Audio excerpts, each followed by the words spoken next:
आज हम हिंदी व्याकरण के उस हिस्से की गहराई में उतर रहे हैं जिसका नाम सुनते ही मतलब कई लोगों के पसीने छूट जाते हैं। संधि। हाँ, ये टॉपिक है तो थोड़ा सा मुश्किल। लेकिन घबराने की जरूरत नहीं है क्योंकि हमारे पास स्टडी टेक द्वारा तैयार की गई कुछ बेहतरीन जानकारी और ट्रिक्स है। ये विश्लेषण खास तौर पर उन सीखने वालों के लिए है जो परीक्षाओं की तैयारी कर रहे हैं। बिल्कुल। शुरुआत एक बहुत ही सीधी सादी परिभाषा से होती है। जब दो अक्षर पास आने पर आपस में मिल जाते हैं और एक नया रूप ले लेते हैं, उसी बदलाव को संधि कहते हैं। अच्छा। और स्टडी टेक के नोट्स इसे 3 मुख्य हिस्सों में बांटते हैं: स्वर संधि, व्यंजन संधि और विसर्ग संधि। ठीक है, तो हमारा आज का मिशन साफ है। स्टडी टेक की दी हुई इन जादुई ट्रिक्स की मदद से संधि के पीछे के लॉजिक को समझना ताकि इसे रटना न पड़े।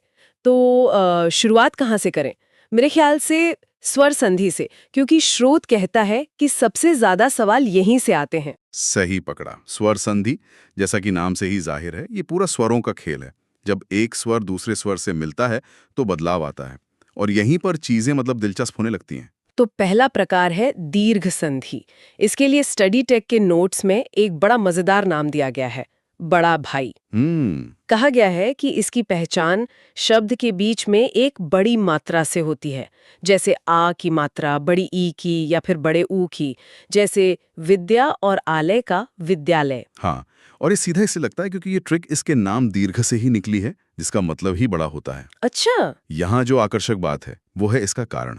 जब दो एक जैसे सजातीय स्वर मिलते हैं, जैसे अ के बाद अ या आ आए, या ई के बाद ई या ई आए, बिल्कुल, तो वो दोनों मिलकर अपने बड़े भाई यानी दीर्घ रूप में बदल जाते हैं।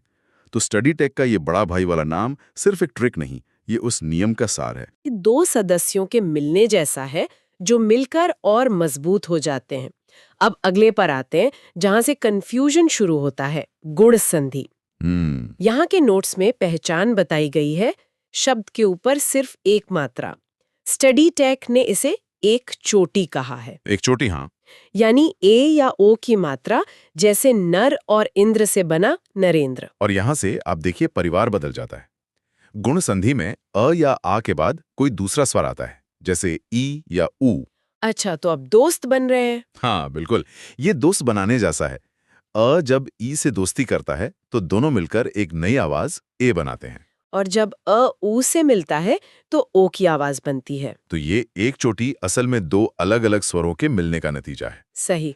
और स्टडी टेक की ये विजुअल ट्रिक एक चोटी इस बदलाव को तुरंत पहचानने में बहुत मदद करती है। यहाँ पर एक सवाल आता है, नरेंद्र में एक चोटी है, ठीक है, लेकिन फिर सदैव जैसे शब्दों का क्या? वहां तो दो चोटियां हैं। बहुत अच्छा सवाल पूछा। और यहीं पर अगली संधि आती है, वृद्धि संधि। वृद्धि का मतलब ही है बढ़त या इंक्रीज। ओके। तो जैसा कि स्रोत में बताया गया है, गुण संधि की एक चोटी में जब वृद्धि होती है तो वो दो चोटी बन जाती है। अच्छा। यानी ए और औ। जब आ या आ के बाद ए या ऐ आता है तो वो हमेशा बड़े वाले यानी अय में बदल जाता है। सदा प्लस एव सदैव। वाह, तो ये एक सिलसिला है। दीर्घ संधि में एक ही परिवार, गुण संधि में दोस्त बनकर एक चोटी, और वृद्धि संधि में दोस्ती मजबूत होकर दो चोटी। ये क्रम तो याद रखने में बहुत आसान है ना? बिल्कुल, ये एक तार्किक प्रगति है।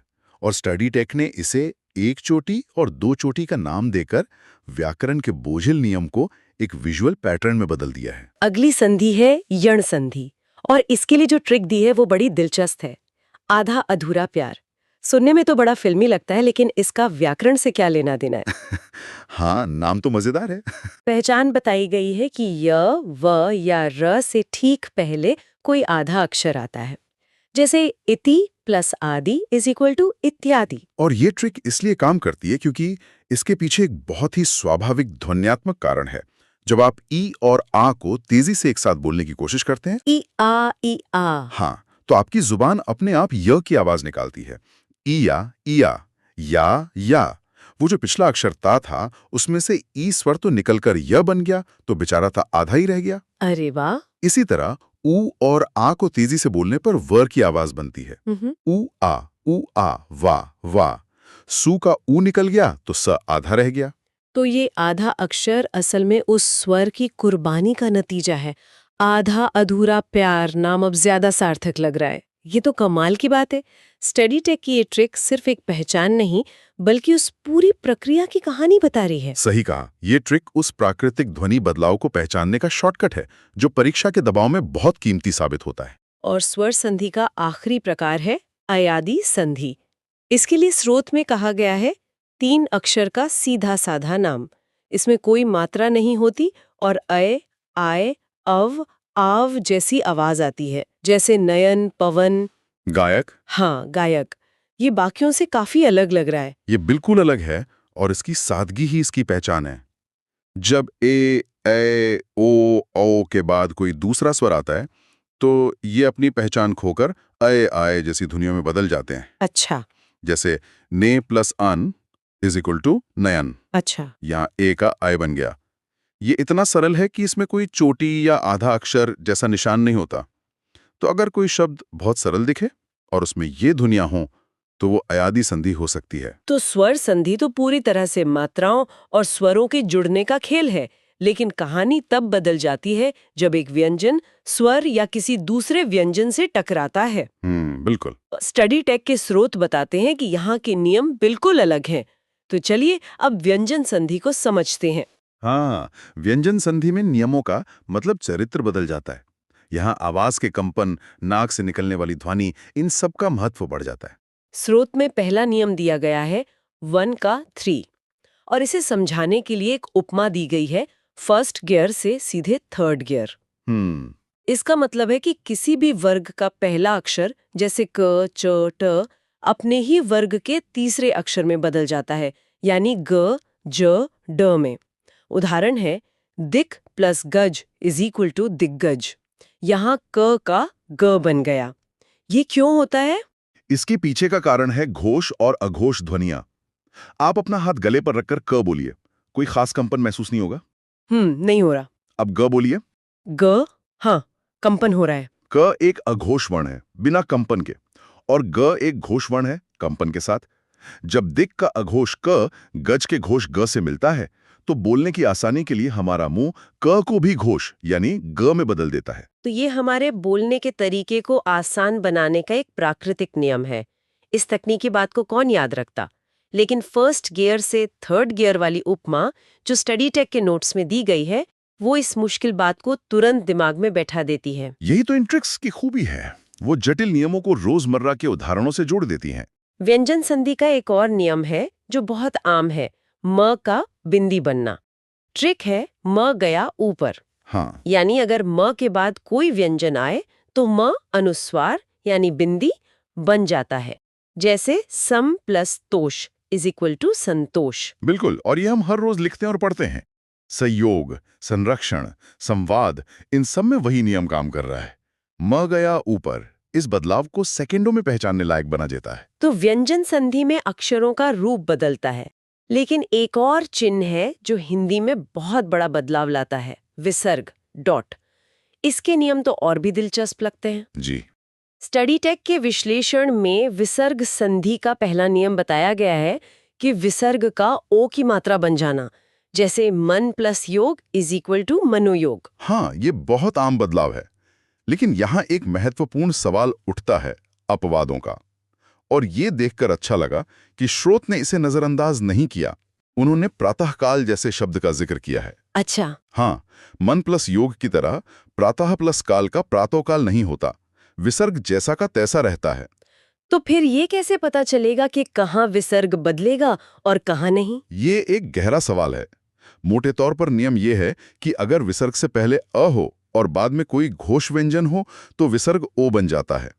लेकिन प्रातःकाल में बाद में क आता है जो अघोष है, इसलिए नियम लागू नहीं होता। समझ गई। ये बारीकियां जानना बहुत जरूरी है। बिल्कुल, क्योंकि अक्सर परीक्षा में अपवाद ही पूछे जाते हैं।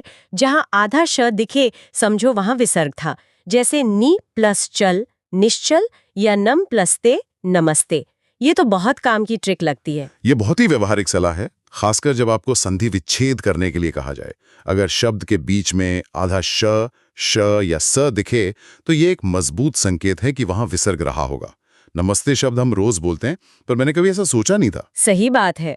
स्टडी टेक का ये विश्लेषण वाकई चीजों को एक नए नजरिए से दिखाता है।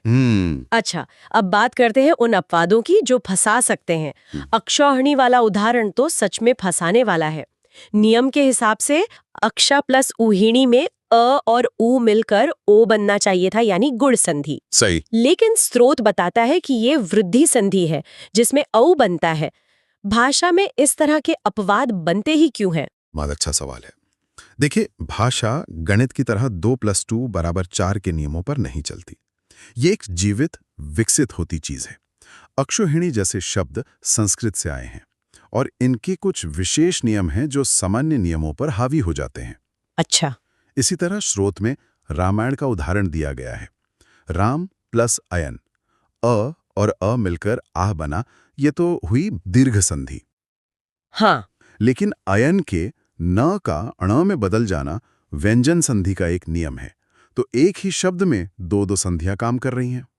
इसका मतलब ये है कि सिर्फ ट्रिक्स जानना काफी नहीं है, इन खास मामलों पर भी ध्यान देना होगा।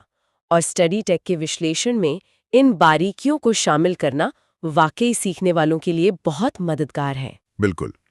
ये दिखाता है कि नियम हमें रास्ता दिखाते हैं, लेकिन भाषा की अपनी एक यात्रा होती है और कुछ शब्द उस यात्रा के गवाह होते हैं। तो आज की इस पूरी चर्चा को समेटें तो संधि जितनी जटिल लगती है उतनी है नहीं। अगर हम स्टडी टेक द्वारा दिए गए पैटर्न और ट्रिक्स जैसे बड़ा भाई, एक चोटी, आधा अधूरा प्यार या 1 का 3 को समझ लें तो ये डरावने नियम असल में पहचान के निशान बन जाते हैं। सार यही है। बात सिर्फ नियम रटने की नहीं, बल्कि उनके पीछे की ध्वनि और तर्क के पैटर्न को समझने की है।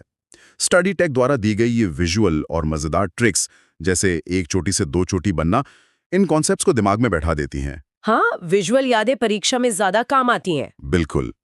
ये विजुअल यादें किसी भी परीक्षा के तनावपूर्ण माहौल में तर्क से ज्यादा तेजी से काम करती हैं। यह विश्लेषण वाकई स्टडी टेक समुदाय के सीखने वालों के लिए एक मजबूत नींव तैयार करता है, ताकि वे सिर्फ जवाब न दें बल्कि जवाब के पीछे का कारण भी समझें। स्रोत में बताया गया कि रामायण शब्द में दीर्घ और व्यंजन दोनों संधियों के अंश हैं। ये एक विचार छोड़ जाता है, हिंदी जैसी प्राचीन और विकसित भाषा में ऐसे और कितने शब्द हो सकते हैं जो व्याकरण के कई नियमों का मिश्रण हो, और ये उन शब्दों की ऐतिहासिक यात्रा के बारे में हमें क्या बता सकता है।